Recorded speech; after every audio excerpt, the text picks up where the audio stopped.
होता है, एक धन मैं आपको देता हूं, दूसरा धन आप मुझे देते हैं, और उस धन का ही ये एक रूप है जिसका ये नोट है, उस धन का ये नोट है, ये धन नहीं है। धन हमारा जमा है। हमारे दादाजी ने जब किया था, जो हमारे बुजुर्ग लोग हैं उनको मालूम है कि जितना भी नोट सरकार छापती है उसके बराबर का सोना रख लेती है, ये सबको मालूम है, आर्य जी सबको पता है। लेकिन आज तक आपको किसी ने यह नहीं बताया कितना रखती है, 5 के नोट का कितना, 100 के नोट का कितना, 1000 के नोट का कितना। और जब आरटीआई डाल करके देखी तो कॉइनेज एक्ट 1906 और पेपर करेंसी एक्ट 1882, इसके मुताबिक जो कागज निकल के आए वो ये कहते हैं कि हमारे 1 रुपए की कीमत है 777 मिलीग्राम सोना। 770 मिलीग्राम सोना यानी लगभग 4800-4900 रुपए के करीब आज की कीमत में बनता है। रुपए नहीं, मतलब ये नोट 4800-4900 रुपए हमारा 1 रुपया। कौन सा 1 रुपया? भारत का 1 रुपया। रुपया कोई ऐसी चीज नहीं है जिसका कोई मोल रख सके, जैसे सेंटीमीटर ऐसी चीज नहीं है, मीटर ऐसी चीज नहीं है जिसको कोई नाप सके। सेंटीमीटर मानक है चीजों को नापने के लिए, समझ गए आप?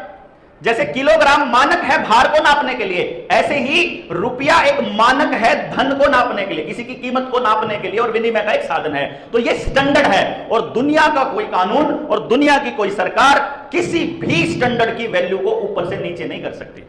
अगर आप कह दो कि कल से जो है वो 1 किलोग्राम का जो वजन है वो 999 ग्राम हो जाएगा, दुनिया में दिखने को वो 1 ग्राम नजर आ रहा है कि हेरफेर 1 ग्राम की है, लेकिन उसके बदले में मतलब ये समझो पूरा सिस्टम तहस नहस हो जाएगा। और हमारा जो सिस्टम तहस नहस हुआ है वो इस पैसे के अवमूल्यन से हुआ है, डिवैल्यूएशन के। जब उन्होंने कहा कि पहले 777 मिलीग्राम, फिर एक नोटिस जारी कर दिया। आपने अगर बैंक ऑफ इंग्लैंड का वो नोटिस पढ़ा हो, न्यूयॉर्क का, सॉरी अमेरिका की सरकार का वो नोटिस था 1933 का, जिसमें वो गोल्ड को सारे को ये कहता है कि जितना गोल्ड आपके पास पड़ा हुआ है देश की जनता के पास, आप अपना सारा का सारा सोना, इतनी लिमिट है, इससे ऊपर जितना सोना है वो सारा 1 महीने के अंदर अंदर सरकार के पास जमा करा देंगे, नहीं तो आपको जेल होगी। उसके बदले में आपको बॉन्ड मिल जाएंगे। देखो, रुपए के बदले, उसके सोने के बदले में क्या मिल जाएंगे? बॉन्ड। बॉन्ड क्या मिलेंगे? उतना सोना पड़ा है। बॉन्ड किस में कन्वर्ट किया जा सकता है बाद में? रुपए में। रुपया किस में कन्वर्ट हो गया? नोट में। और नोट बाद में कन्वर्ट हो गया डिजिट में।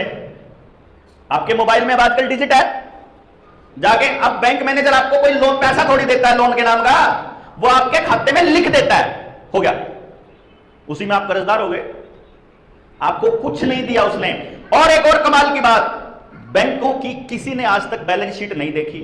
हमारे पास कागज है बैलेंस शीट के, हमने जब मंगवाए, अपने पास जनता सरकार मोर्चा के पास है, बैलेंस शीट का अलग ही ख्याल, अलग ही हिसाब है। अगर आपको पता चलेगा तो पूरे खेल को ही समझ जाएंगे कि गेम प्लान क्या है।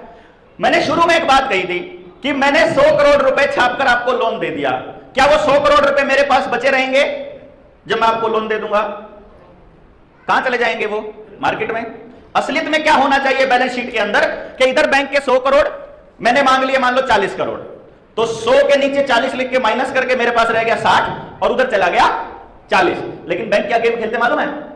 100 के नीचे 40 तो लिखते हैं और उधर भी 40 लिखते हैं, लेकिन इधर वाले 40 के आगे माइनस का निशान नहीं लगाते। तो साल के एंड में बैंक कितने का मालिक? 140 का, और लेने कितने? 40, और उसका ब्याज।